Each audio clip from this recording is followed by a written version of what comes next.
What's up, guys? Your boy Chef from Off the Dome back here for another video. And today we're going to be talking about the jobber generation of WWE and what happened. So you have the period of probably 1999 to 2007 where WWE had a decent amount of viewers, still 5 or 4 million. You know, you had many megastars. You had John Cena, Batista, Edge, Brock Lesnar for the UFC, then he came back, Undertaker, Shawn Michaels, Kurt Angle, etc. All these guys. So when you have all these guys in him in your pocket, especially the main three, Triple H, Randy Orton, and John Cena, with Batista, that's the legendary fourth, or the honorary fourth. When you're Vince McMahon and you're his board of directors, when you have all three of these guys who are still 32, 33, 34, like the age of Roman Reigns, Seth Rollins now, you have to put yourself in that mindset. In 2007 to 8, you're not thinking, let's build up the next new star. You're like, John Cena's only 33. He could last the next 7, 8 years. And he did. Randy Orton is only 31.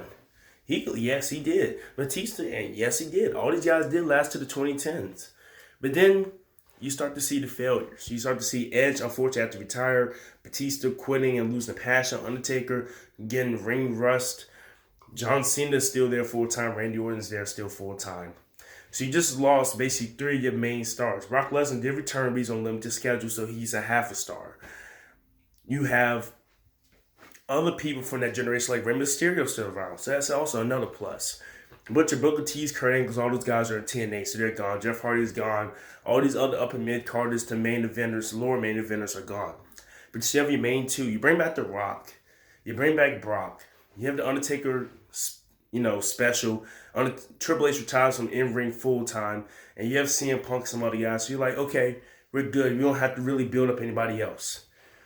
Then the mid-2010s come, you're like, snap, John Cena wants to go do other things. Randy Orton gets injured frequently. Brock Lesnar's still on a part-time schedule. Undertaker is more unhealthy than ever.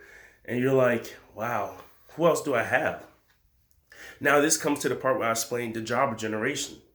The jobber generation happened mainly because in 2007 to 8, Vince didn't build up anybody else. You have your Zack Ryder, your Kurt Hawks, your Dolph Ziggler's, your John Morrisons, your Kofi Kingstons, your MVPs, your Jack Swaggers, all these U.S. title and intercontinental title people that were in this scene, your Chuck Palombos, Vladimir Kozlov, Santinos, all these guys that I'm mentioning, only 2 or 3 of them actually had main event level status, and none of them have long-term star qualities.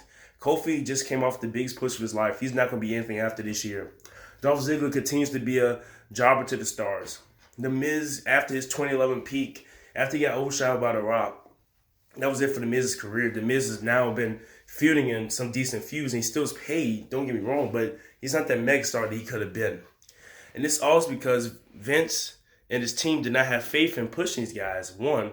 And 2, they thought that what they had, it was going to last forever. Now that's why you see them constantly bringing out Stone Cold, The Rock, Undertaker, bringing up all these legends every time they get every year. This is the only thing keeping them alive.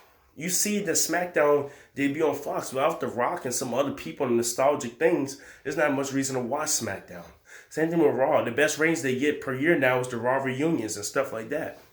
So you have to ask yourself, did Vince, Kevin Dunn, and all the guys in the back build a generation of jobbers? Let me know in the comment section. I think yes. Because aside from The Miz, Dolph, and Kofi, who are not even mega stars like they should have been, and The Miz had the most potential because he had a mouthpiece, but they cut him off. Without those 3 guys, every guy I mentioned in that 2007-2010 range, Jack Swagger, MVP, Vladimir Kozlov, Santino Marella, Kofi, Dolph, Miz, they tried building up Christian again, but that didn't work as well as it should have went.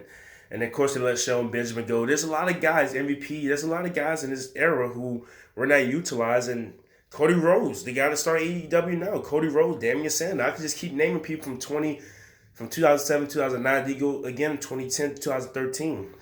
Drew McIntyre, he left, came back, and now he's been underused again. Look at all these guys. Let me know in the comment section. Because, and one last factor, the whole Nexus. Other than Bray Wyatt and Daniel Bryan, who else in the Nexus actually had a long-term career? So let me know in the comment section what you think. Did WWE build a whole generation of jobbers? I'm out.